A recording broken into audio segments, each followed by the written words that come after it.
മാർല മേപ്പിൾസ് എന്ന 23 വയസ്സുകാരിയായ നടിയുമായി അദ്ദേഹത്തിനുണ്ടായിരുന്ന അവിഹിത ബന്ധം പുറത്തായി. പല കിംവദന്തികൾ ഉണ്ടായിരുന്നുവെങ്കിലും ഇവാന സത്യം വിശ്വസിക്കാൻ തയ്യാറായിരുന്നില്ല. ഒടുവിൽ ട്രംപ് കുടുംബത്തിന്റെ ഒരു സ്കീൻ ട്രിപ്പിൽ മാർല ഇവാനയുടെ മുൻപിൽ വന്ന് ഡൊണാൾഡ് താനുമായി പ്രണയത്തിലാണെന്നും അതുകൊണ്ട് ഇവാന ഡൊണാൾഡിനെ വിട്ടൊഴിയുന്നതാണ് നല്ലതെന്നും നേരിട്ട് പറഞ്ഞപ്പോഴാണ് അവർ സത്യം മനസ്സിലാക്കിയത്.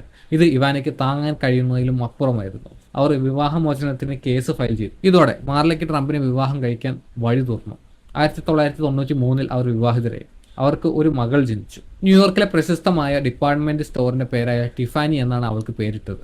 തുടക്കം മുതൽ തന്നെ പ്രശ്നങ്ങൾ നിറഞ്ഞതായിരുന്നു ആ വിവാഹ ജീവിതം. ഒടുവിൽ 1999 അത് വിവാഹമോചനത്തിൽ അവസാനിച്ചു.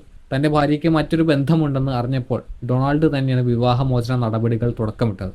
അതിനുശേഷം 2000 ആണ്ടിന്റെ തുടക്കത്തിൽ ട്രംപിന്റെ പേര് പല സ്ത്രീകളുമായി ചേർന്ന് കേൾക്കപ്പെട്ടു. 1998 അദ്ദേഹം മെലാനിയ ക്ലാവിസ് എന്ന സ്ലോവേനിയൻ സുന്ദരിയെ പരിചയപ്പെട്ടിരുന്നു.